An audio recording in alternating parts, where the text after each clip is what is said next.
Sky Sports News. Paul, unmute yourself. Away you go. Thanks, Adrian. Hi, Thomas. Hi. Thomas, what are you expecting from Tottenham given the apparent injury crisis, the bad luck with injuries they seem to have at the moment? Well, let's see who can play and who cannot play. It's still 2 days to go, and I'm actually not so much involved in speculations and don't get too involved in predictions who will play and who will not play. We are facing a tough opponent. It's a London derby, and we had a great result in the last season. We will try everything to repeat it. But no matter who plays, some players came also back, and they will do everything to have their players back on the pitch. So we expect a tough side and a big crowd and a great match to play. One of the standouts for this game is obviously Kane versus Lukaku. That's what it's been billed at in some quarters. Do you see many similarities between the players? Well, there's one big one. They score decisive goals, and they love scoring, and they always did score no matter in which competitions. So that is the similarity. Apart from this, they're very different players, very different style of play, and we need to focus if Harry Kane plays on how to defend, where to close him down, maybe close the deliveries down, because once he has the balls, he's one of the most dangerous guys in the world to finish attacks. He's fantastic in conversion, and there are some players around him who deliver well and who can also be decisive. Let's see if Heung-min Son can play. He will be for sure out there on the pitch, also very dangerous. And we have also some guys around Romelu who are able to serve and deliver good performances. And in the end, it's a team effort, and it will always be like this. Have you got Christian Pulisic or N'Golo Kante back with you, or any fresh injury concerns? No fresh injury concerns. It's good news. Christian is in individual training and trying to come back and as fast as possible to team training, so he will not be in the squad.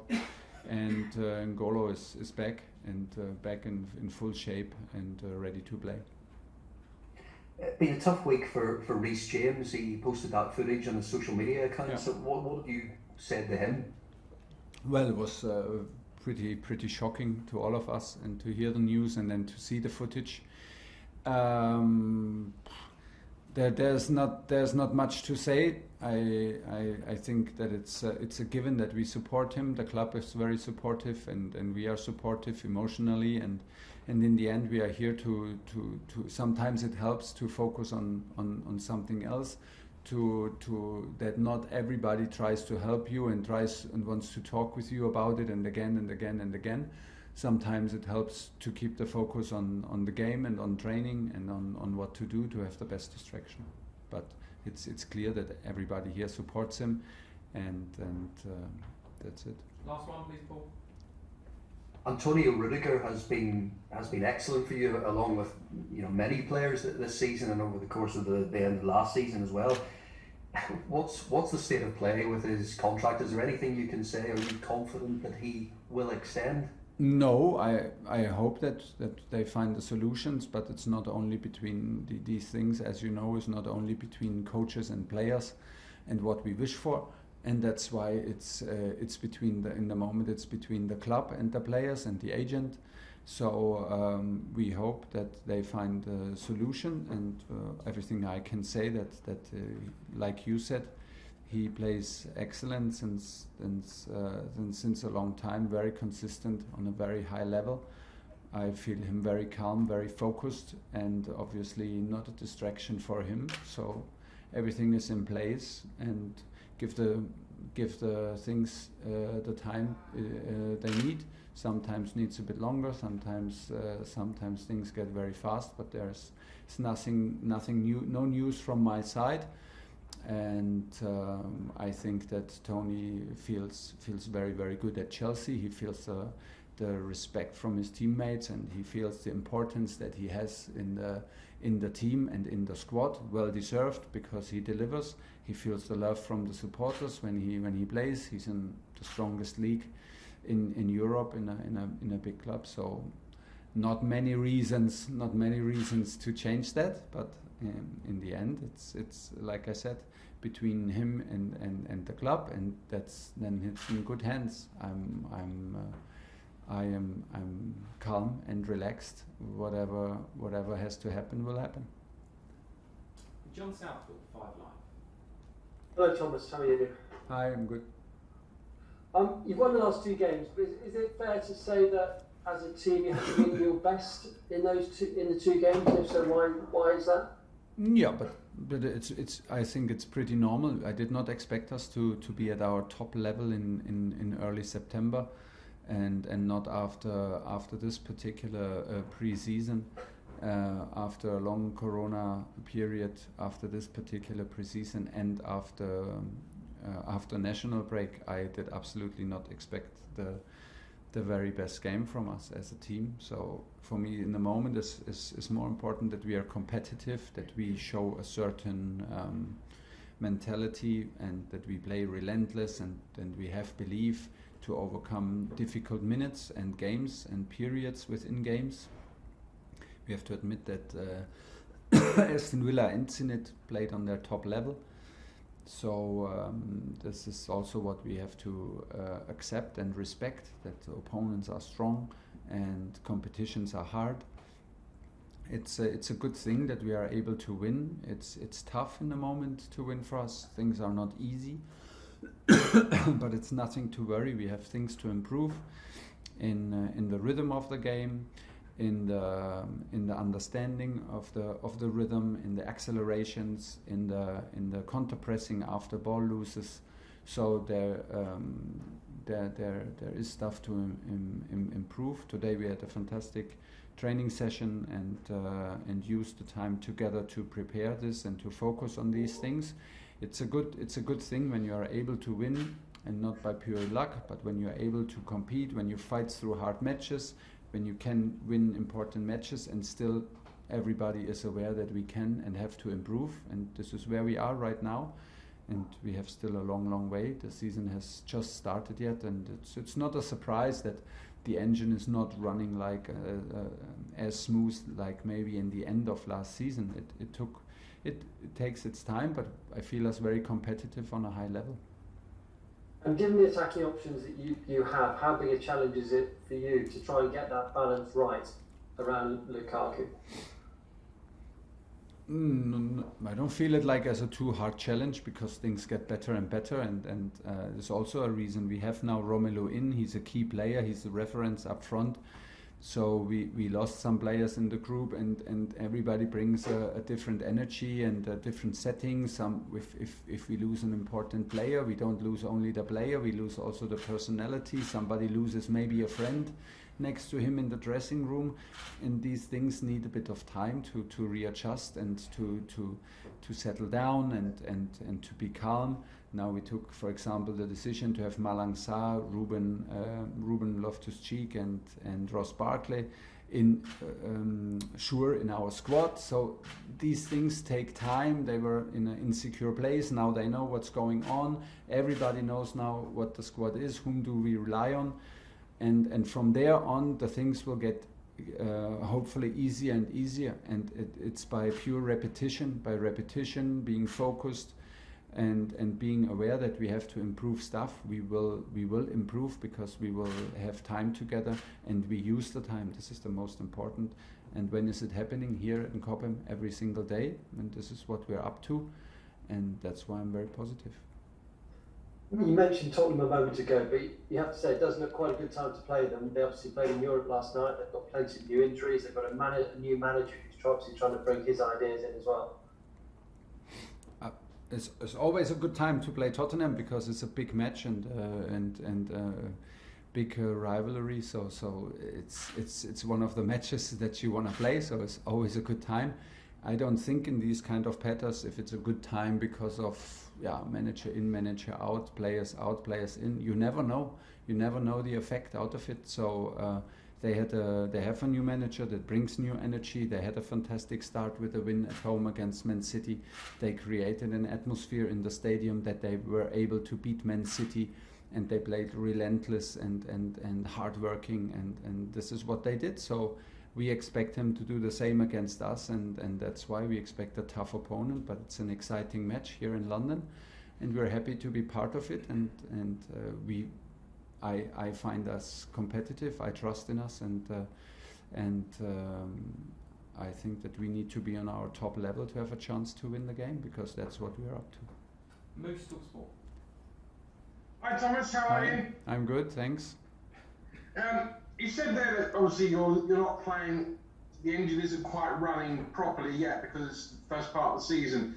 Does that make it even more important that Chelsea are hard to beat? So that if you're not playing well, you're still under the chance of winning games, as we've seen against Villa and yeah, but not playing well. I would not sign a not playing well. We can do better, but we are a team that's tough to beat, and it's much easier to have results and play better than play good, have no results, and keep the momentum going. It's in the place where we are. It's easier because of course a win helps to have a good atmosphere, to keep calm, to be open for criticism. And this helps, and I think that in the moment I feel that everybody is aware that we can do better. We're not really bad, but we can do better. And in some periods of the game we have very, very good periods. But we have to admit that teams came very well prepared. Aston Villa changed for the first time in years their formation. They played with a fantastic attitude and quality. Zenit changed the formation in a 5-4-1, so they came with a Champions League quality team, but they played like a real underdog in terms of tactical approach. So this needs a bit of time to adapt, because this is what we were up to. We are on a good run in terms of results, and we still are. And so teams come well prepared and make life very, very difficult for us. This is more or less our fault. This is what we deserved. And now we have to find solutions again, and this is what we do. And while we are doing this, we are able to be a team hard to beat, and this is what we want to be. We want to be the team that nobody wants to play against in any competition, and we want to behave like it on Sunday. And this is very, very important to have this kind of attitude, because things, it's normal that things don't go always in your direction in between 90 minutes, in between the whistles, and so you have to be able to fight through difficult moments, and this is what we do, and we overcome these moments, and we never. We're never in doubt of what we are doing. I feel us very confident to go through these moments within games, and maybe it's the best also to accept it, that it can happen, and to over-expect from us, to not over-expect from us. Just got a couple more quick ones. First of all, you got 2 days extra to prepare for the game. Is that a massive advantage? It's good. I like it, because we have like after a good day off, which was good for us. We have still one recovery day. We had one recovery day yesterday, and we have 2 training sessions where we can prepare physically and tactically to improve exactly what we want to prove. I like it. It's very rare, so it's good for us. But is it an advantage? I think if you go into statistics through over the years, I think you will not find any advantage if a team has 1 or 2 days more off. Sometimes it's good to stay in the rhythm. It depends. But for us in particular, it was good to have the 4 days. And finally, I've been contacting my spies in Germany. They tell me that as a player, you were an excellent defender, really, really good, hard defender. You have really bad spies, huh? You should doubt your spies. My sources are good. Yeah. So which would you least like to have played against as a player, Thomas? Harry Kane or Romelu Lukaku? Well, in my times, defending, I was a sweeper, so I played 10 meters behind the real defenders. So they did the dirty work. So I was in that time, I was the guy to push them into against Romelu, and once the ball is free, I come and steal it and get all the applause from the public, which was not around because there was not a lot of people watching the games where I played. and maybe I would. Harry Kane drops a lot to number 10 position. I would have liked it because then I could have given the job to the number 6s and the midfielders. That was not my league, honestly. That was not my league. They would have gone past me easily. So that is. It's good that other guys do this out here. Last question in the broadcast, Nick Pure. Hi Thomas. Hi. Just on Saul. I mean, obviously, you spoke about his debut and how you handled that and he handled that. How's he sort of reacted since? And because you said obviously, you sort of said it, you took it upon yourself. Yeah. What happened there? Has that helped him, deal with that and just understands that those things happen because he's finding his feet and. Yes, he's got plenty of time to get up to his level. Yes, we have guys who experienced the same difficult start here in the team, and this team is a very supportive team. So everybody shared their experiences also from their first matches in Premier League. Me as a coach, the same when I watched Premier League and when I was at the sideline in my first match against Wolverhampton. This was another level of what I saw even, and I played already against Premier League teams also in Champions League. So, but it's if it comes up to you in every 3 days, it's quite impressive, and it's maybe a shock of cultures, and we don't doubt his quality and his ability to adapt. It takes maybe now a bit of time to get it off his shoulders, but the good thing is he is in an age where he does not worry too much. He is self-confident and he is not like it, and the good thing is everybody in the dressing room and everybody in the club knows him very well because we played many times against him, and so there are no doubts. It just needs a bit of time, and the best thing to react is what he did. He trains good and he trains with intensity, and this will him prepare for the next time when he's on the pitch for us. Okay, that's the end of the broadcast section.